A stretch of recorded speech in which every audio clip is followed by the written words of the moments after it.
আবার শুরু করছি বইয়ের 75 নম্বর পৃষ্ঠা থেকে। তো এখানে প্রথম যে ইডিয়মসটা দেওয়া আছে সেটা হচ্ছে by dint of. By dint অফের ইংরেজিতে অর্থ আমরা লিখেছি বাই মিনস অফ, তার মানে হচ্ছে বলে বা উপায়ে। তো 1 নম্বর সেন্টেন্সে আমরা লিখেছি you can succeed in life by dint of hard work, তার মানে তুমি সাফল্য অর্জন করতে পারো বা তুমি সফল হতে পারো by dint of hard work, মানে কঠোর পরিশ্রমের বলে বা কঠোর পরিশ্রম করে। 2 নম্বর সেন্টেন্সে আমরা লিখেছি I will get GPA 5 by dint of regular reading, তার মানে হচ্ছে আমি জিপিএ 5 পাবো by dint of regular reading, তার মানে হচ্ছে আমার নিয়মিত পড়াশোনার ফলে বা নিয়মিত পড়াশোনা করে। বাই ফিটস অ্যান্ড স্টার্টস, এই ইডিয়মসটির অর্থ হচ্ছে ইরেগুলারলি। আমি আবার বলছি, বাই ফিটস অ্যান্ড স্টার্টস এই ইডিয়মসটির অর্থ হচ্ছে ইরেগুলারলি, তার মানে অনিয়মিতভাবে। এখানে যে সেন্টেন্সটা আছে সেন্টেন্সটা হচ্ছে if you read by fits and starts you can not pass well, তার মানে তুমি যদি অনিয়মিতভাবে পড়াশোনা করো বা তুমি যদি অনিয়মিতভাবে পড়ো তাহলে তুমি ভালোভাবে পাশ করতে পারবে না। By virtue of, by virtue of এই ইডিয়মসটির অর্থ হচ্ছে বিকজ, মানে কারণে। তো যে সেন্টেন্সটা আছে সেন্টেন্সটা হচ্ছে he claimed a pension by virtue of his long service, তার মানে সে পেনশন দাবি করলো তার হচ্ছে চাকরিতে দীর্ঘমেয়াদী সার্ভিসের জন্য বা দীর্ঘমেয়াদী সেবা প্রদানের জন্য। পেনশন আসলে হচ্ছে কেউ যদি চাকরি করে, চাকরি করার শেষ বয়সে সম্মান হিসেবে একটা মোটা অঙ্কের টাকা পায়, এই টাকাটাকেই পেনশন বলা হয়। তো হচ্ছে একটা লোক পেনশন দাবি করলো, কেন দাবি করলো, মানে হচ্ছে সে দীর্ঘদিন সেবা প্রদান করেছে একটা প্রতিষ্ঠানে, এই জন্য এই কারণেই হচ্ছে সে পেনশন দাবি করলো। এই জন্য এই সেন্টেন্সটা হয়েছে he claimed a pension by virtue of his long service. By leaps and bounds, এই ইডিয়মসটির অর্থ হচ্ছে দ্রুত গতিতে বা খুবই তাড়াতাড়ি। আমরা দুটো সিনোনিমস লিখে দিয়েছি। প্রথমটা হচ্ছে অ্যাট এ র্যাপিড রেট, তার মানে র্যাপিড অর্থ দ্রুত, রেট অর্থ হারে, তার মানে খুবই দ্রুত হারে বা দ্রুত গতিতে। এবং দ্বিতীয়টা লিখেছি ভেরি ফাস্ট, এটা আপনারা সবাই জানেন, খুব তাড়াতাড়ি। যে সেন্টেন্সটা আছে বইয়ের সেন্টেন্সটায় আমরা লিখে দিয়েছি the price of essentials is increasing by leaps and bounds, তার মানে হচ্ছে নিত্য প্রয়োজনীয় জিনিসের দাম হচ্ছে বাড়তেছে খুবই দ্রুত গতিতে। অন্যভাবে অর্থ করা যেতে পারে নিত্য প্রয়োজনীয় জিনিসের দাম লাফিয়ে লাফিয়ে বাড়তেছে। ইসেনশিয়ালস অর্থ হচ্ছে নিত্য প্রয়োজনীয় জিনিস, আর হচ্ছে প্রাইস অর্থ দাম, আর ইনক্রিজিং অর্থ হচ্ছে বাড়তেছে। বাই টার্নস, খুবই একটা সহজ ইডিয়মস, এটার অর্থ হচ্ছে ওয়ান আফটার অ্যানাদার, তার মানে একের পর এক, তার মানে একজনের পর একজন। এটার বাংলা করলে হয় পালাক্রমে বা হচ্ছে পর্যায়ক্রমে।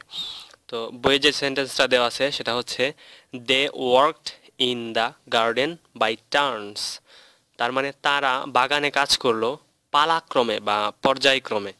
ধরুন এ বি সি এই তিনজন ছেলে বাগানে কাজ করবে। এখন প্রথমে এ কাজ করলো, তারপরে হচ্ছে বি করলো, তারপরে সি করলো, আবার হচ্ছে এ করলো। এইভাবে একের পর এক কাজ করাকে মানে হচ্ছে একের পর এক কোনো জিনিস আগমন বা হচ্ছে প্রত্যাগমন হইলে এই ক্ষেত্রে বাই টার্নস এই ইডিয়মসটা ব্যবহার করা হয়। By hook or by crook, খুবই মজার একটা ইডিয়মস। তো হচ্ছে এটার আমরা দুটো সিনোনিমস লিখে দিয়েছি, এনি হাউ এবং দ্বিতীয়টা হচ্ছে by all means. By all means এই রকম একটা ইডিয়মস আমরা পূর্বেও পড়েছি। তো হচ্ছে by hook or by crook মানে হচ্ছে এনি হাউ মানে যে কোনোভাবে, এবং বাই অল মিনস এটা অর্থ হচ্ছে সকল প্রকারে বা যে কোনোভাবে। এটার একটা সেন্টেন্সই আমরা লিখেছি, সেটা হচ্ছে বইয়ের sentence I shall do it by hook or by crook, তার মানে আমি এইটা করব যে কোনোভাবে, মানে অবশ্যই করব, যে কোনোভাবে করব বা সকল প্রকারে করব। আপনি আরও সেন্টেন্স নিজে নিজে লিখতে পারেন যে I will be a doctor by hook or by crook, তার মানে আমি একজন ডাক্তার হব যে কোনোভাবে। বার্নিং কুশেন। বার্নিং কুশেন এই ইডিয়মসটার অর্থ হচ্ছে অ্যান ইম্পর্টেন্ট থিং, তার মানে একটি গুরুত্বপূর্ণ বিষয়। আমরা বইয়ের সেন্টেন্সটাই লিখেছি, population problem is a burning question of the day. তার মানে হচ্ছে জনসংখ্যা সমস্যা বর্তমান যুগের একটা গুরুত্বপূর্ণ সমস্যা। আপনি এই এই সেন্টেন্সটা হচ্ছে পপুলেশন প্রবলেম ইন বাংলাদেশ এইখানে ব্যবহার করতে পারেন। তো হচ্ছে আপনি যখন একটা এসেতে বা একটা রচনাতে এই ফ্রেজ এবং ইডিয়মস সমৃদ্ধ সেন্টেন্স লিখবেন, তখন আপনার লেখার ভ্যালুটা বা মূল্যায়নটা একটু বেশি হবে। এই জন্যই হচ্ছে আপনারা এই ইডিয়মসগুলো মুখস্থ করবেন এবং চেষ্টা করবেন যখন প্যারাগ্রাফ লিখতেছেন, রচনা লিখতেছেন এবং যখন আপনি হচ্ছে স্পিকিং করতেছেন, তখন এই ফ্রেজ এবং ইডিয়মসগুলো আপনার হচ্ছে ওই বাক্যের মধ্যে আপনি প্রয়োগ করার চেষ্টা করবেন। বাই দা বাই এই ইডিয়মসটার অর্থ হচ্ছে ঘটনাক্রমে। আমরা দুটো সিনোনিমস লিখে দিয়েছি, একটা হচ্ছে ইনসিডেন্টলি, একটা হচ্ছে বাই দা ওয়ে। তার মানে ঘটনাক্রমে। ইনসিডেন্টলির সাথে অ্যাক্সিডেন্টলি এই শব্দটার মিল আছে। আমরা দুটো শব্দ নিয়ে বলছি। অ্যাক্সিডেন্টলি হচ্ছে দুর্ঘটনাক্রমে, তার মানে অ্যাক্সিডেন্টলিও ঘটে হঠাৎ করে এবং ইনসিডেন্টলি এটাও ঘটে হঠাৎ করে। কিন্তু অ্যাক্সিডেন্টলি এটার মধ্যে হচ্ছে ধ্বংস বা ক্ষতি এটা হচ্ছে আছে, কিন্তু ইনসিডেন্টলি এইটার মধ্যে ক্ষতি নাই, মানে ঘটনাক্রমে ঘটনাটা ঘটবে আর কি, কিন্তু কোনো ক্ষতি হবে না। যে সেন্টেন্সটা আছে সেটা হচ্ছে by the by he told me about the plan. তার মানে ঘটনাক্রমে সে বলল, কি বলল, মি আমাকে, অ্যাবাউট দ্য প্ল্যান, তার মানে হচ্ছে পরিকল্পনা সম্পর্কে বলল। তো এখানে হচ্ছে ধরেন দুই বন্ধু কথা বলতেছে, তো কথা বলতে বলতে এক পর্যায়ে ঘটনাক্রমে এক বন্ধু আরেক বন্ধু আমাকে বা এক বন্ধু আমাকে কি বলে দিল, হচ্ছে তার পরিকল্পনাটা বলে দিল। তো এইরকম আর কি, by the by he told me about the plan, তার মানে ঘটনাক্রমে সে আমাকে বলল পরিকল্পনা সম্পর্কে। বাই দিস টাইম খুবই সহজ একটা ইডিয়মস, এটার অর্থ হচ্ছে বাই নাও, তার মানে এতক্ষণে। তো আমরা দুটো সেন্টেন্স লিখেছি, দুটো সেন্টেন্স একই ধরনের sentence. He must have reached home by this time, তার মানে হচ্ছে এতক্ষণে সে অবশ্যই বাড়ি পৌঁছে থাকবে। এবং দ্বিতীয় সেন্টেন্সটা আমরা লিখেছি একই সেন্টেন্স, শুধু একটু তফাৎ আছে। He will have reached home by this time, তার মানে সে বাড়ি পৌঁছবে এতক্ষণে, তার মানে এতক্ষণে সে বাড়ি পৌঁছে যাবে বা বাড়ি পৌঁছবে, এরকম অর্থ আর কি। Bring to light, bring to light অর্থ হচ্ছে to let the public know, তার মানে হচ্ছে জনগণকে জানতে দেওয়া। ব্রিং টু লাইট মানে নিয়ে আসা, ব্রিং অর্থ নিয়ে আসা, টু লাইট মানে আলোতে। যখন একটা বিষয় আলোতে নিয়ে আসা হবে তখন কিন্তু বিষয়টা সবাই জেনে যাবে বা সবাইকে জানার সুযোগ দেওয়া হবে। তো এই অর্থের সাথে মিল রেখেই এটাকে করা হয়েছে যে জনগণকে জানতে দেওয়া। তো যে সেন্টেন্সটা লেখা হয়েছে সেন্টেন্সটা হচ্ছে the secret was ব্রট two light, তার মানে হচ্ছে গোপনীয়তাটি হচ্ছে প্রকাশ করা হলো বা হচ্ছে আলোতে নিয়ে আসা হলো বা জনসম্মুখে প্রকাশ করা হলো। তো সেন্টেন্সটা হচ্ছে প্যাসিভ ভয়েসে দেওয়া আছে, এখানে যে ব্রট ইউজ করা হয়েছে, তো এই ব্রটটা হচ্ছে ব্রিং এর past participle form. Bring to book, এটার অর্থ হচ্ছে টু কল টু অ্যাকাউন্ট, তার মানে জবাবদিহিতায় নিয়ে আসা, অথবা হতে পারে পানিশ বা শাস্তিতে নিয়ে আসা বা শাস্তির মধ্যে নিয়ে আসা বা শাস্তি দেওয়া, এরকম। তো যে দুটো সেন্টেন্স আমরা লিখেছি সেটা হচ্ছে, প্রথমটা হচ্ছে the criminal should be ব্রট to book, তার মানে হচ্ছে ক্রিমিনালটিকে কি করা উচিত, হচ্ছে জবাবদিহিতায় নিয়ে আসা উচিত, অথবা বলতে পারেন যে হচ্ছে শাস্তির আওতায় নিয়ে আসা উচিত। এখানেও লক্ষ্য করবেন যে হচ্ছে ব্রট ব্যবহার করা হয়েছে। এই ব্রটটি হচ্ছে এটাও হচ্ছে প্যাসিভ ভয়েসের একটা ফর্মের সেন্টেন্স, এই জন্য হচ্ছে বিং এর পাস্ট পার্টিসিপল ফর্ম ব্যবহার করা হয়েছে। তারপরে 2 নাম্বার যে সেন্টেন্স আছে সেটা হচ্ছে the boy was ব্রট to book for his negligence, তার মানে হচ্ছে বালকটিকে জবাবদিহিতায় নিয়ে আসা হলো বা হচ্ছে শাস্তির আওতায় নিয়ে আসা হলো, কেন, তার হচ্ছে অবহেলার কারণে। নেগলিজেন্স অর্থ হচ্ছে অবহেলা। বাই চান্স এই ইডিয়মসটা আমরা আগেও পড়েছি। বাই চান্স অর্থ হচ্ছে ইনসিডেন্টলি বা সাডেনলি, তার মানে ঘটনাক্রমে বা হঠাৎ করে এরকম অর্থ। তো হচ্ছে দুটো সেন্টেন্স আমরা লিখেছি। প্রথম সেন্টেন্স হচ্ছে by chance I meet him on the way, তার মানে ঘটনাক্রমে বা হঠাৎ করে আমি তার সাথে রাস্তায় দেখা করলাম বা তার সাথে রাস্তায় আমার দেখা হলো। তারপরে হচ্ছে আরেকটা সেন্টেন্স লিখেছি I meet him by chance, আমি তার সাথে সাক্ষাৎ করলাম বাই চান্স মানে হঠাৎ করে। Call to mind, call to mind এই ইডিয়ামসটির অর্থ হচ্ছে স্মরণ করা। তো দুটো সেন্টেন্স আমরা লিখেছি, সেটা হচ্ছে I can not call to mind what he told me, তার মানে আমি স্মরণ করতে পারি না যা সে বলেছিল। এবং দ্বিতীয় সেন্টেন্স আমরা লিখেছি I can not call to mind your name, তার মানে আমি তোমার নাম স্মরণ করতে পারি না, আমি তোমার নাম স্মরণ করতে পারি না। চিকেন হার্টেড, চিকেন হার্টেড ইডিয়ামসটার অর্থ হচ্ছে ভীরু প্রকৃতির বা ভীতু। তো এখানে আমরা চারটা সিনোনিমস লিখে দিয়েছি। কাওয়ার্ডলি তার মানে হচ্ছে ভীরু, টিমিড এটা অর্থ ভীরু, পসিলেনিমাস এটা অর্থ ভীরু, নট ব্রেভ তার মানে সাহসী না, সাহসী না যে সে অবশ্যই ভীরু। তো চিকেন মানে হচ্ছে মুরগির বাচ্চা, আর হার্টেড মানে হচ্ছে মানে যে মুরগির মানে মুরগির বাচ্চার মতো হচ্ছে হৃদয় এরকম আর কি। মুরগির বাচ্চা যেমন হচ্ছে একটু শব্দ করলে বা কোনো একটা বিপদের হচ্ছে পূর্বাভাস পেলেই সে হচ্ছে তার মায়ের পাখার নিচে মুখ গুজে। তো এইরকম চরিত্র যার আছে, যে মানুষের আছে, যে একটুতেই ভয় পেয়ে যায় বা দুর্বল স্বভাবের, তো সেই ধরনের মানুষের চরিত্র বর্ণনা করতে চিকেন হার্টেড এই শব্দটা, এই ইডিয়মসটা ব্যবহার করা হয়। আর এখানে কাওয়ার্ডলি যে সিনোনিমসটা আমরা লিখেছি এটা হচ্ছে কাউ শব্দ থেকে আসছে। কাউয়ের দুইটা অর্থ আছে, একটা হচ্ছে গরু আর একটা হচ্ছে ভয় দেখানো। তো যে ভয় দেখানো কাউ সেটা থেকে উৎপত্তি লাভ করেছে কাওয়ার্ডলি, তার মানে হচ্ছে ভীরু বা ভীতু। তো এখানে আমরা তিনটা সেন্টেন্স লিখেছি। প্রথম সেন্টেন্স হচ্ছে a chicken hearted man like you can not do it, তার মানে হচ্ছে একজন তোমার মতো একজন ভীরু প্রকৃতির লোক এই কাজটি করতে পারে না। এই সেন্টেন্সে যে লাইক শব্দটা ব্যবহার করা হয়েছে, এই লাইক শব্দের অর্থ হচ্ছে মতো, লাইক শব্দের অর্থ হচ্ছে মতো, তার মানে তোমার মতো ভীরু প্রকৃতির লোক এই কাজটি করতে পারে না। বি নাম্বার সেন্টেন্সে আমরা লিখেছি Kamal is a chicken hearted boy, তার মানে কামাল সম্পর্কে আপনি বলতেছেন হচ্ছে কামাল হচ্ছে একজন ভীরু প্রকৃতির বালক। এবং সি নাম্বার সেন্টেন্সে আমরা লিখেছি you are a chicken hearted boy, তার মানে ধরুন আপনি কাউকে পছন্দ করেন না বা তাকে সরাসরি বলতেছেন যে তুমি ভীতু।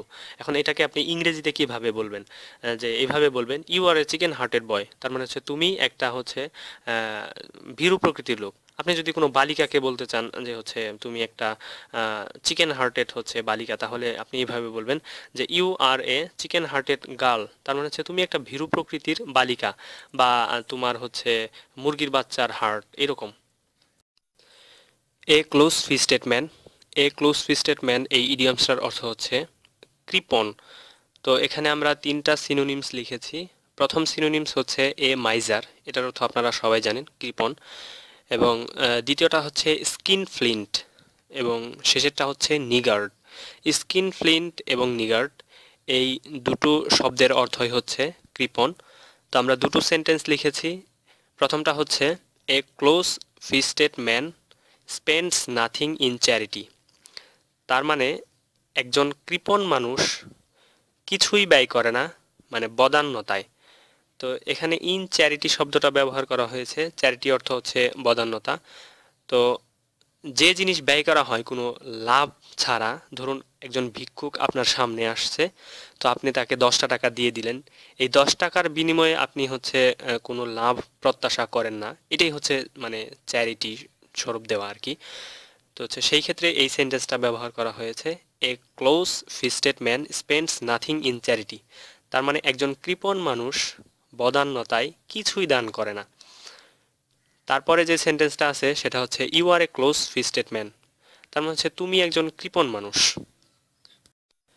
Cook and bull story, cock and bull story এই ইডিয়ামসটার অর্থ হচ্ছে আষাঢ়ে গল্প বা মিথ্যা গল্প, যে গল্পটা আসলে বিশ্বাস করা যায় না, এরকম অর্থে কুক অ্যান্ড বুল স্টোরি এই ইডিয়ামসটা ব্যবহার করা হয়।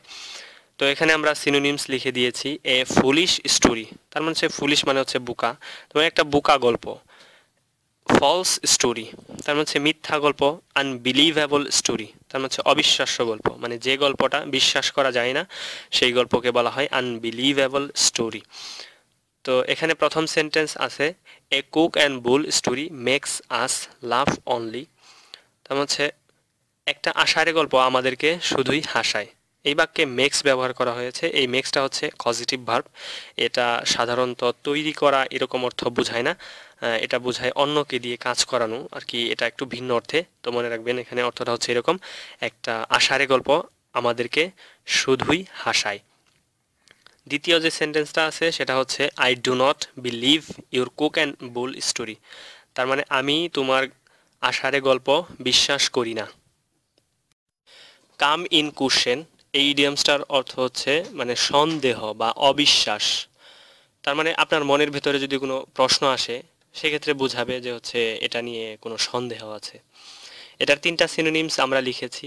টু ডাউট মানে সন্দেহ, ডিসট্রাস্ট তার মানে অবিশ্বাস, সাসপিশন এটা অর্থ হচ্ছে অবিশ্বাস বা সন্দেহ। তো যে সেন্টেন্সটা আছে সেটা হচ্ছে his honesty can not be called in question. তার মানে তার সততা হচ্ছে সন্দেহাতীত। তার মানে তার সততা প্রশ্নবিদ্ধ না, বা তার সততার মধ্যে কোনো ডিসট্রাস্ট নেই বা অবিশ্বাস নেই। Come to light, come to light এই ইডিয়ামসটির অর্থ হচ্ছে প্রকাশ পাওয়া। তো এর আগেও আমরা একটা ইডিয়ামস বলেছি ব্রিং টু লাইট। তো দুটো ইডিয়ামসের অর্থই হচ্ছে প্রকাশ পাওয়া। প্রথম sentence the secret has come to light, তার মানে হচ্ছে দ্য সিক্রেট মানে গোপনীয়তাটি হ্যাজ কাম টু লাইট মানে প্রকাশ পেয়েছে। দ্বিতীয় sentence the private talk has come to light at last, at last মানে হচ্ছে অবশেষে, তার মানে অবশেষে গোপন কথাটি প্রকাশ পেয়েছে।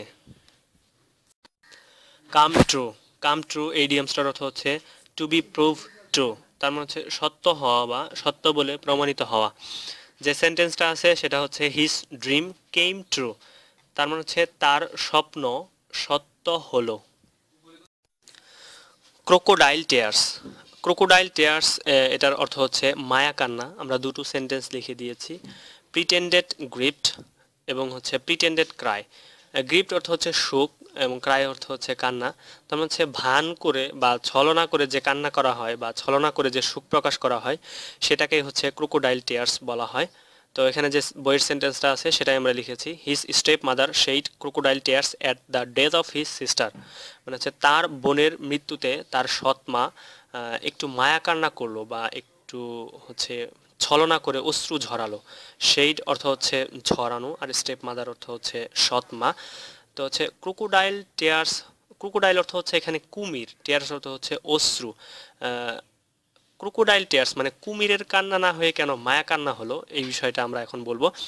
সেটা হচ্ছে কুমির হচ্ছে একটা নিশাচর প্রাণী। এটা রাতের বেলা খুব ভালো দেখে, দিনের বেলা চোখ খুলতে পারে না তীব্র আলোর কারণে। যখনই চোখ খুলে তখন হচ্ছে তার চোখ দিয়ে ঝরঝর করে পানি পড়ে। ধরুন আপনি একবার চিড়িয়াখানায় হচ্ছে কুমির দেখতে গিয়েছেন, তো হচ্ছে কুমিরের দূর থেকে দেখতেছেন যে একটু করে তাকাচ্ছে আপনার পায়ের শব্দ পেয়ে, আর হচ্ছে সে চোখ দিয়ে ঝরঝর করে পানি পড়তেছে। তার মানে আপনি ভাববেন না যে হচ্ছে তাকে এখানে বন্দি করে রাখা হয়েছে, সে খুবই দুঃখে আছে, কষ্টে আছে, এই কারণে কান্না করতেছে। আপনি ভুল করে এই কথা ভেবে যদি কুমিরের মাথায় হাত বোলাতে যান তাহলে কুমিরটা কিন্তু আপনাকে আস্ত রাখবে না, বুঝতেই পারতেছেন কি করে ফেলবে, আপনার হচ্ছে হাড্ডি গুড্ডি সহ খেয়ে ফেলবে। তো হচ্ছে এই যে আপনি তার হচ্ছে ছল কান্নায় বা হচ্ছে মিথ্যা কান্নায় তার মাথায় হাত বোলাতে গেলেন, এটা কিন্তু আসলে তার কান্না ছিল না, এটা ছিল তার ছলনা।